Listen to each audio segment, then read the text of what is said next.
Hi guys! Okay, today, ito yung ginawa kong look. I hope you liked it. Actually, alam niyo nung umpisa nung nagmi-mix ako ng colors, sabi ko, magiging effective kaya itong mga colors na to.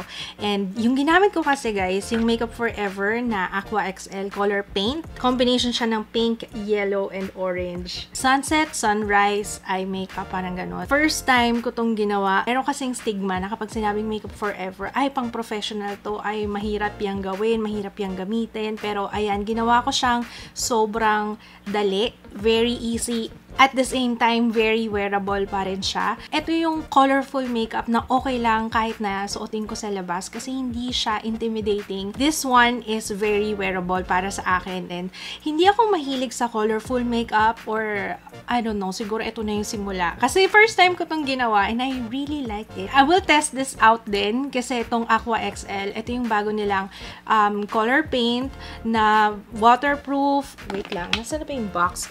Papakita ko sa inyo kasi I have so many colors. Sabi ko, kung yung usual na gagawin ko na kulay, diba, alam niyo naman ako, bronzy, ganun lang lagi yung inaano ko, ginagawa kong makeup look.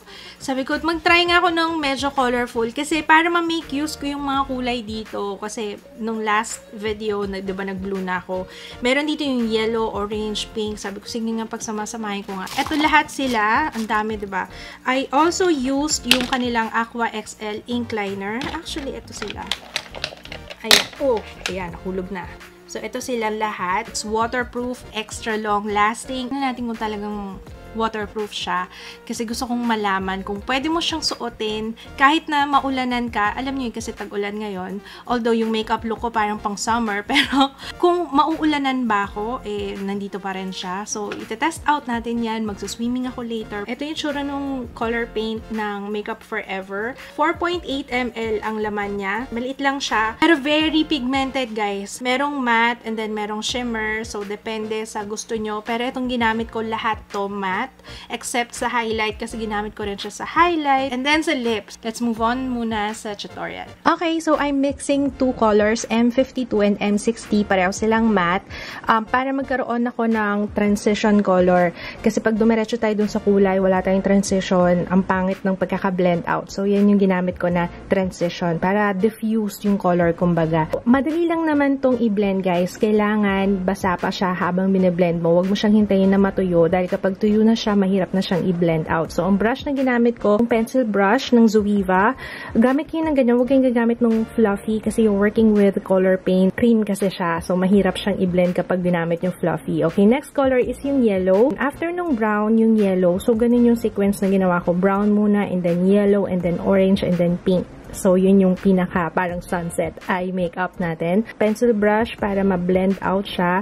And then, nagdagdag ako ng konti kasi parang nabitin ako dun sa yellow kasi kailangan mag-pop siya ng konti dyan. Next is yung M70. Ito naman, kasunod nung yellow. Ayan. Pansin nyo, konti lang yung nilagay ko. Para may guideline lang ako hanggang saan yung pink na ilalagay ko or yung M82. Mamaya babalikan ko rin yung orange para bumalik yung orange kasi medyo na-overpower siya ng pink. Mamaya magre-reapply ako. So, yung pink, ayan, ilalagay ko lang siya hanggang kung saan yung areas na wala pang eyeshadow. Mula sa inner corners hanggang sa outer, basta sa gitna ng eyelids. And then, bumalik ako dun sa orange kasi kanina, diba, parang na-wash out na yung orange. So, yan, dinagdagan ko para nandun pa rin yung brown, yung yellow, yung orange. Maganda yung combination nitong mga colors na to. And then, bumalik ulit ako dun sa brown kasi nga, pansin nyo, parang nawala na yung brown sa outer corner. So, nagdagdag lang ako ulit. Using the M82 ulit or yung pink, maglalagay ako dun sa lower lash line.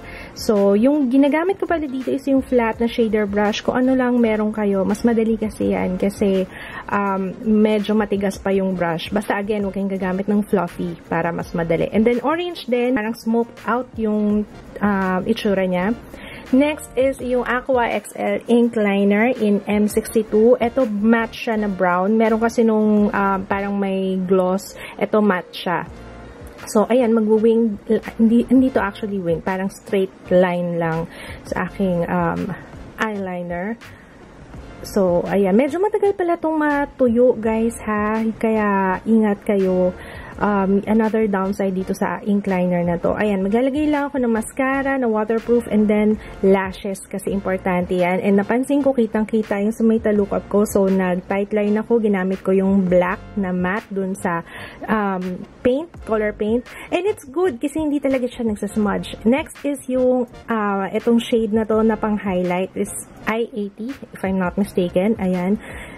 Pwedeng i-diretso nyo sa cheeks.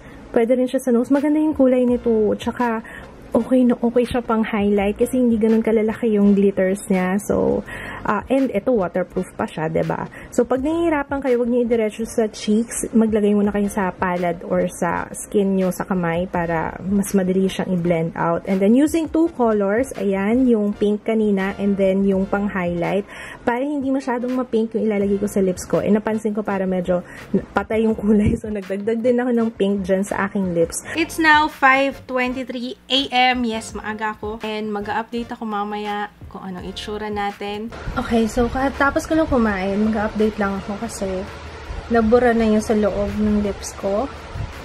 Pero hindi siya na, ay medyo konti, oh, ayan o, nagsismudge siya ng konti. Siguro kasi may oil yung kinain ko. By the way, kumain ako ng chicken na roast from pinaganda ko pa no, yung lechon manok ng Andox. Pero andito pa rin siya sa lips, meron pa rin natira. Nawala lang yung sa loob, yung eye makeup. May nabubura ng konti.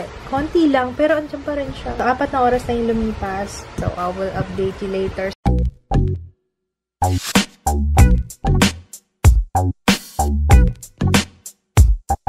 Okay, so ayun na nga. 8 oras na yung lumipas. It's now 1:05 PM. Kakagising ko lang, nakatulog ako. Ayan guys, medyo nabura na yung eyeliner ko dito, yung wing.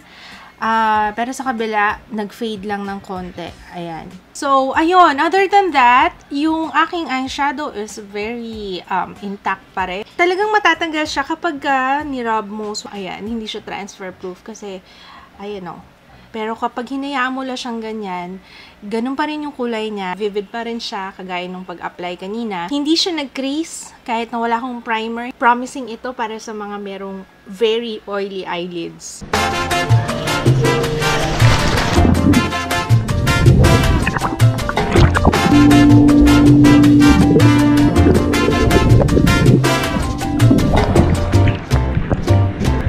Natatanggal na ba yung lashes ko? Gamit ko pala sa Kilay Wonder Brow, kaya hindi matatanggal. Mostly waterproof. Yung foundation, hindi nga lang siya waterproof. Pero yung lips, yung eyes, yung kilay, yung lashes ko natatanggal na guys. Maya-maya tatanggalin ko na to. Okay, last and final update. Yung Aqua XL na ink liner. Burado na siya guys. As you can see, ito na yung itsura niya. Natanggal na yung lashes ko ha. Although pag in-smudge mong ganyan, hindi naman siya natatanggal. Pero, yun dito, naluha lang ako kanina, nabura na siya. Yung ink liner, parang hindi siya okay. May natry ako na mas okay, na mas waterproof and mas long-lasting. But this one, yung Aqua XL, hindi ko siya masyadong bet. Pero, yung eyeshadow, tingnan nyo naman guys, andito pa rin. Tapos kung gaano siya katingkad kanina, ganun pa rin siya hanggang ngayon. Ginanyan ko, nirub ko ng konti. Ayan, magta-transfer siya sa fingertips. Pero, hindi nyo naman siguro gagawin yun sa eyeshadow nyo, diba? Pero kahit naman iganyan ko, matingkad pa rin talaga yung kulay. Talaga nagta-transfer lang siya sa fingertips. I highly recommend this Makeup Forever Aqua XL Color Paint. Kung kailangan nyo ng something na pag kunwari magsaswimming kayo, may pictorial kayo na nasa ilalim kayo ng ulan, ganyan. Okay din to para sa merong oily eyelids kasi for sure magtatagal itong eyeshadow na to. Available siya sa Makeup Forever guys, sa mga Makeup Forever counters. Speaking of which, I will be having a meet and greet sa Makeup Forever. August 12 sa SM Mega Mall and then August 26 sa Trinoma. So, ayun. Time is I think around 2 PM. Pero follow nyo ako sa Instagram, Facebook, and Twitter kasi mag-a-announce ako doon kung what time exactly. Pero yan, i-reserve nyo na sa akin yung date na yun if you're near the area sa SM Mega Mall and sa Trinoma. Ayan, kita-kits tayo guys.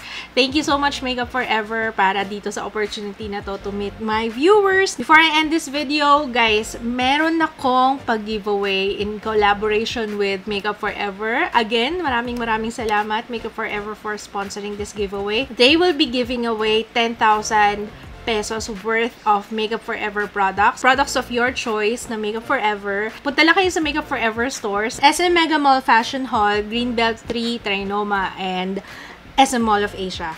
Okay, try out this Aqua XL. Take a photo and then post nyo sa Instagram. Tag nyo yung Makeup Forever Philippines, hashtag All Day Makeup Challenge, and hashtag Makeup Forever PH. Good luck sa lahat ng sasali. Magkakaroon ng isang winner ng 10,000 worth ng gift certificate from Makeup Forever. So again, thank you so much Makeup Forever Philippines. Yun lang guys. If you have tried this, comment kayo sa baba.